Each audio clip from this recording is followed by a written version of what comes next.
Drugs విపరీతంగా రావడం, దానిపైన తెలుగుదేశం పార్టీ ఆ రోజు ఆందోళన చేయడం, గంజాయి కూడా విపరీతంగా పెరిగిపోవడం, ఈ గంజాయి వల్ల జరిగే పరిణామాల గురించి ఆందోళనతో ఎక్కడికక్కడ డిమాండ్ చేయడం, అవన్నీ చేస్తే తిరిగి తెలుగుదేశం పార్టీ ఆఫీస్ పైన దాడి చేసే పరిస్థితికి వచ్చారు.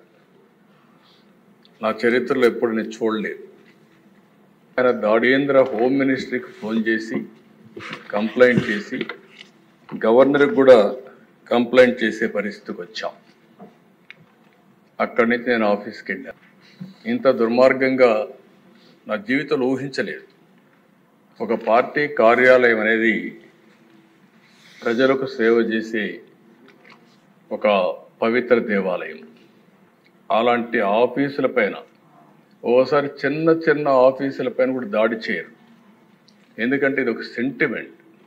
ప్రజాస్వామ్యంలో పార్టీ ఆఫీసులన్నిటిపైన ఎప్పుడూ దాడి జరగలేదు, అలాంటి జరిగే పరిస్థితి వచ్చింది. అదే మరి సరే, మనం మాట్లాడుకుంటూనే ఉన్నాం. మీరు బాధితులు, నేను బాధితుడినే, ఇక్కడ అందరూ బాధితులే, ఒకరిని కాదు. నేను ఆ రోజు ఈ రోజు కూడా చెప్తున్నా, నేను చాలా స్పష్టంగా ఉన్నా. రాజకీయ కక్షలతో నా జీవితంలో ఎప్పుడు నేను రాజకీయం చేయలేదు, ఇప్పుడు కూడా నేను చేయను.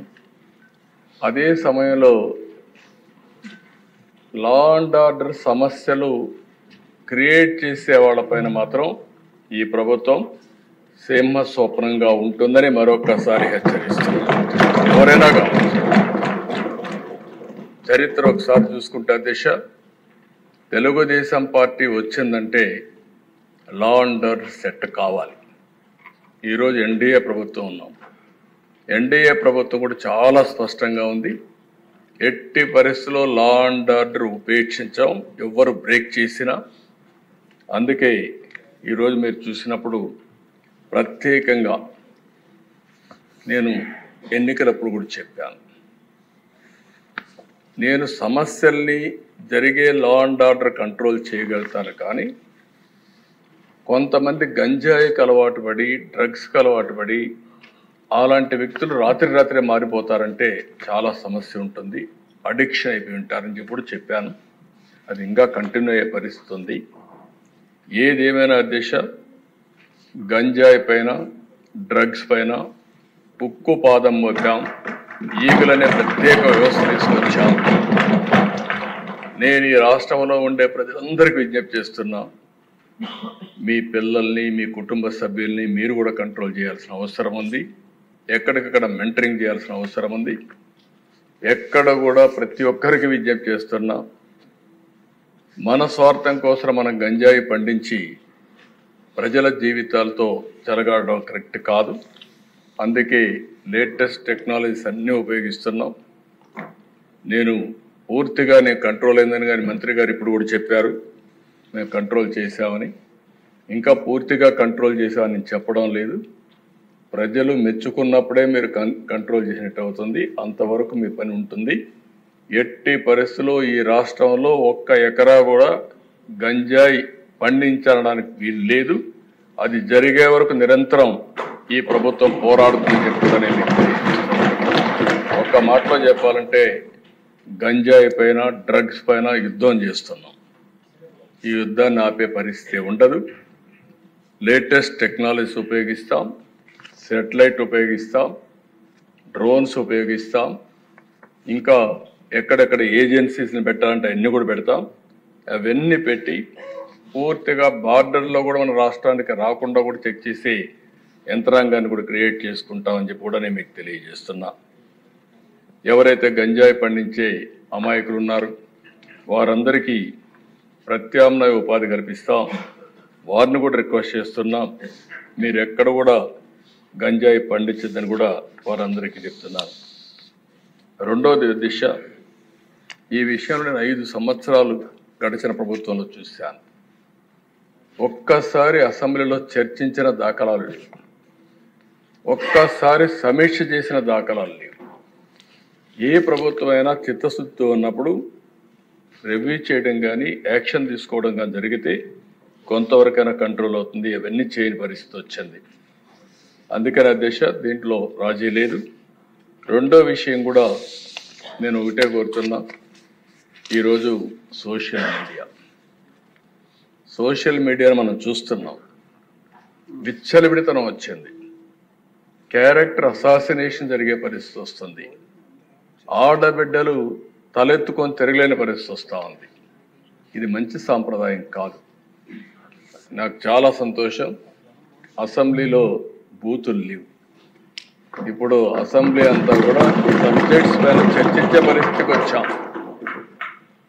ఆ 5 సంవత్సరాల అసెంబ్లీలో బూతులు మాట్లాడడం, బయటంతా భయంకరంగా ఉండడం, ప్రజాస్వామ్యం పూర్తిగా అపహాస్యం కాబడింది. అలాంటి అన్ని పోయే పరిస్థితికి వచ్చాయి. ఈరోజు మళ్ళీ రాష్ట్రంలో ఒకటే విజ్ఞప్తి చేస్తున్నాం, ఎవరైనా సరే ఆడబిడ్డల పైన అత్యాచారాలు చేసి తప్పించుకోవాలంటే ఈ ప్రభుత్వంలో వీలు కాదు. అదే చివరి రోజు అవుతుందని మరొకసారి హెచ్చరిస్తున్నాం. చాలా కఠినంగా చెప్తున్నా. ఇంకా కొంతమంది అక్కడక్కడ చూస్తున్నాను, ఆకతాయిలు ఉన్నారు, ఇష్టానుసారంగా ప్రవర్తిస్తున్నారు. వారందరికీ కూడా ఒక మెసేజ్ పోవాల్సిన అవసరం ఉంది. నేను ఒకప్పుడు ఒక మెసేజ్ ఇచ్చాను, ఈ రాష్ట్రంలో లా అండ్ ఆర్డర్ మెయింటైన్ చేయాలి, తీవ్రవాద సమస్య పరిష్కారం కావాలి, మత విద్వేషాలు లేని రాష్ట్రంగా మత సామరస్యాన్ని పెంచాలి. ముఠా నాయకులందరినీ ఒకటే మెసేజ్ ఇచ్చాను, తరతరాలుగా మీరు ముఠాలకు పాటుపడుతున్నారు, కుటుంబాలు లేకుండా పోయే పరిస్థితి వస్తూ ఉంది, ఇంక ఈ రాష్ట్రంలో జరగడానికి వీలు లేదని ఆ రోజు కూడా చాలా స్పష్టంగా కంట్రోల్ చేశాం.